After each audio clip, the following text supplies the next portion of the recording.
Randy Altman with Post Perspective. We're here at day one of the SMPTE conference, and I'm here with Doug Davis. He is the Senior VP of Automated Driving Group at Intel, and we're going to talk about autonomous cars and AI and how that affects everything. So what is Intel doing to help with autonomous driving and the technology that surrounds it? Well, if you think about it, we're really providing the underlying capabilities from a computing standpoint, and even the way that we interface with sensors to enable these cars to become self-driving. And so what's happening? Well, we're developing and pulling data in from sensors like cameras. We use that data to figure out what's going on around the car. So what's happening around us, cars and pedestrians and motorcycles and trucks and whatever, right?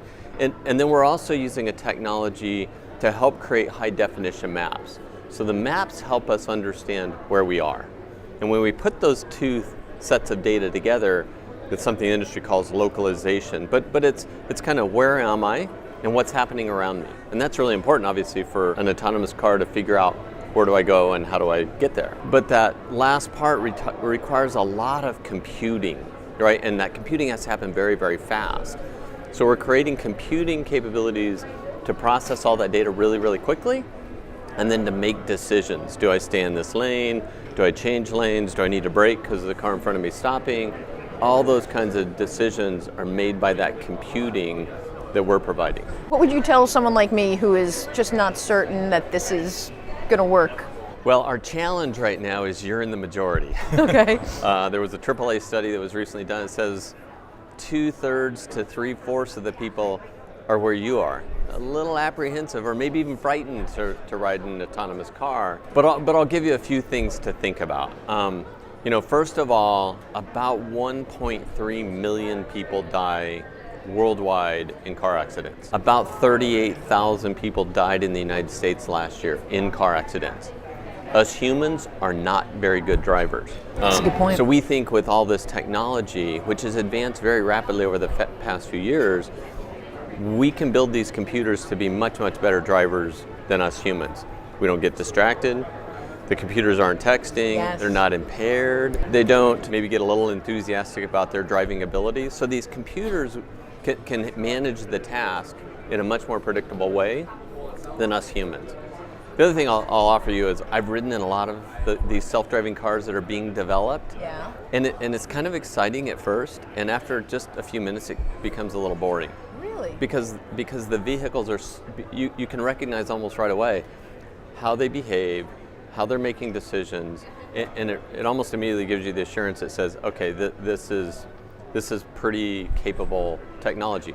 We still have a long ways to go to make it pervasive, but we've come a long ways in a short period of time. Do you have like a push in case of emergency button when you're in the car? Can you like take over if need be? Well, this is an important aspect of thinking about how the technology rolls out. It's great to think about, we'd get up one morning and every car on the road would be autonomous, but that's not going to happen. Our approach and our strategy is we're going to evolve from capabilities we see in cars today to fully autonomous. That's how the mainstream consumer vehicles will evolve. And why is that important? Because I think it's important that us humans who today drive our cars have to learn how to adapt to the technology, because there will be certain phases of the development where, yes, we as drivers still need to take over in certain situations. And so there are different levels of autonomy. And as we progress from what we have today, which is some really cool technology, collision avoidance, lane keep assist, adaptive cruise control, right? We're learning how to use those. We think that the technology will evolve and just become more and more capable over time. So yeah, there'll be instances where we still need to be involved. Now, there are other companies that are jumping to fully autonomous vehicles as quickly as possible, but they want to offer transportation as a service or mobility as a service. That's really to provide that capability for being able to be transported from one place to another in a fully autonomous vehicle, as opposed to the transition I described for consumer vehicles. That brings up an interesting topic, which is this could really be helpful to people with disabilities, people that can't drive. This will give them a freedom that they probably would have never had before. So can you talk a little bit about that? I mean, is that part of the plan and the process? It's absolutely one of the things that we think a lot about. People with disabilities, maybe you're blind or you're unable to drive a vehicle, this will give you some freedom. It gives you mobility, and it allows you to be able to get around. And so we think that's really exciting. But what drives us more than anything is we know this technology will save lives, and that's really what motivates us and what drives us.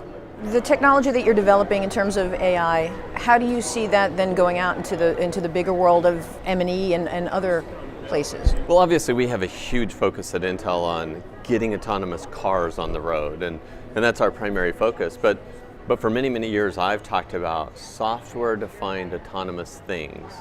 Once you have the ability with cameras and other sensors to know where you are and what's happening around you, and you have kind of that high definition map or some way to know precisely your location, you can imagine adapting that technology to ships or to robots in factories, and so the ability to create autonomous things, I think is going to be a natural outgrowth of all the technology that's going into developing cars.